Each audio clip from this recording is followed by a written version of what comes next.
Hello there. Give me 1 second. Ooh. Let's try that one more time. Alright, much better. So today I wanted to teach you guys about the male and female reproductive system.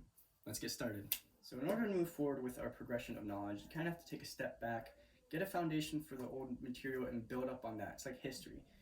You don't want to make the same mistake twice, so let's go ahead, get a full grasp of knowledge for previous topics, then we can build and move on to the actual male and female anatomy structures in the human body. Beginning, we are going to trace the flow of urine, starting from the collecting ducts inside the renal pyramids, and then we are going to follow that all the way through to excretion, and let's talk about the 6 structures on how to get there.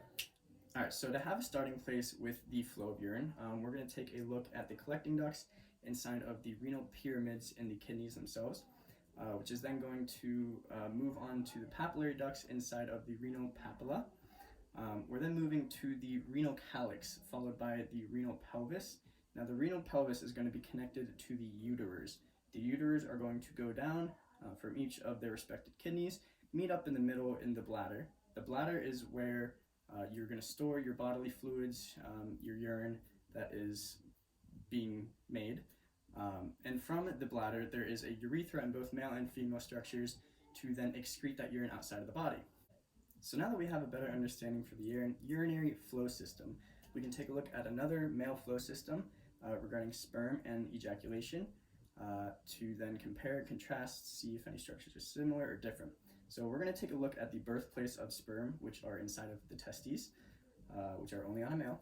Now, from the testes, sperm goes to the epididymis, up the vas deferens, and they're going to meet at the ejaculatory duct, which it may meet with some other secretions, which you can then talk about later in this video. But from the ejaculatory duct, they are going to move through the urethra until they are then excreted from the body during ejaculation. I would like to mention that the seminal vesicles, they actually drain into the ejaculatory duct, and the fluids from both the prostate and the bulbourethral gland, they are going to drain into the urethra to finish up their excretion process. So I would like to mention that the fluids from the seminal vesicles, they're actually going to get drained into the ejaculatory duct. And then the fluids from both the prostate and the bulbourethral gland, they will both drain into the urethra during the ejaculation process in a male. Now, if you're unfamiliar with what a vasectomy is actually a male form of birth control. They sever the vas deferens, so any structure or any liquid that's produced before the actual vas deferens, say sperm for example, it will not be able to get included in the ejaculate that a man is able to produce. That being said, any structures that is after the vas deferens will still be able to be included in that ejaculate. So any semen that comes from the seminal vesicle or any fluids that come from both the prostate and the bulbourethral gland, they will still be able to be included in that male ejaculate. Now, while it is true that a male might ejaculate up to a couple of terabytes worth of information due to sperm, sperm is actually so small that it doesn't have a significant role in the volume that's produced inside of a male's ejaculate. That being said, if a male were to have undergone a vasectomy, he probably won't see much of a change at all in the volume of semen that is produced. Alright, I guess we're going to take a quick transition from the male anatomy to the female anatomy.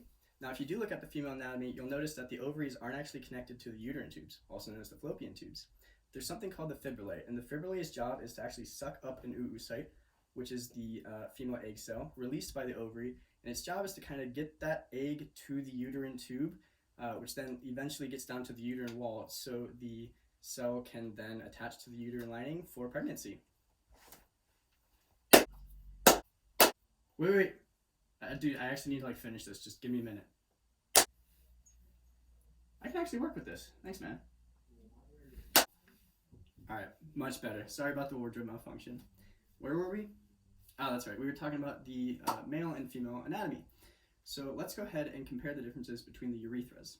Now, if you look here, you can see that this tube is the male urethra, and it's pretty long, if I were to say.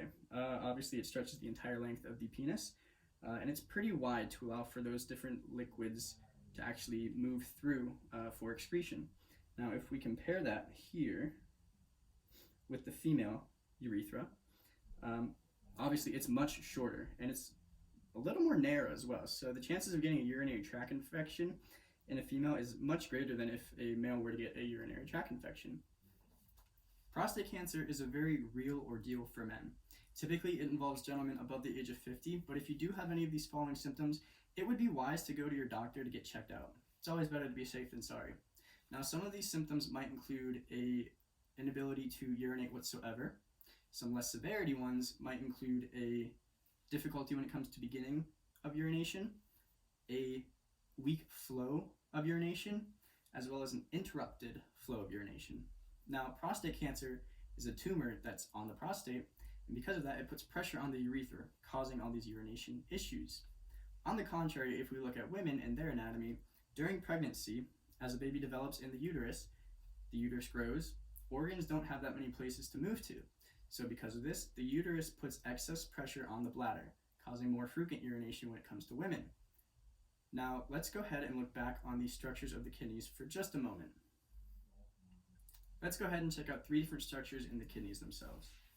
Now, the fibrous outer layer of the kidney itself, that's going to be the renal capsule. If you take a peek in where B is, that lining between the capsule and those triangles, that's going to be the renal cortex. Now, taking a peek at those triangles, they have a couple different names, but right now we're going to refer to them as the renal medulla, which means middle in Latin. Let's go ahead and end this discussion with a brief overview of 4 structures, both in the male and the female anatomy. As you can see here, we're going to go ahead and start with the male anatomy. We're going to go in alphabetical order, starting from A and finishing with D. Now, starting with A, that itself is going to be the ejaculatory duct.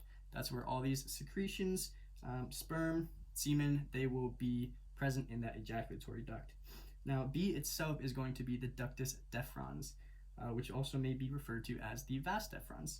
C is going to be the epididymis. So beginning with sperm production, it's going to occur in the testes, go up the epididymis, down, back, up the ductus deferens or vas deferens, down towards the ejaculatory duct, mix in with some other secretions, and then flow out the urethra. If we do look at D in anatomical terms, we are going to refer to this as the glans of the penis, but some might refer to it as the head of the penis. We're going to go ahead and check the female anatomy in just 1 second. Now you can see here that we are dealing with the female anatomy instead of the male. Again, we are going to go in alphabetical order, starting with A and finishing up with D. Now, you do have your vagina, your uterus, and your ovary labeled, so there is no need to go over that. Although here with A, we are going to have our uterine tube, which may also be referred to as the fallopian tube. I hope you can see that. With B, starting at the ends of the uterine tube, that is going to be referred to as the infundibulum. Fun word to say. Now, C is an actual ligament itself, holding the entire system in place so it doesn't shift around or move too much during activity. D is going to be referred to as the cervix, and that is the opening between the vagina and the uterus itself. Thank you so much for tuning in to my Biology 164 final exam video project. It was a blast to make, and with all that said, let's get weird.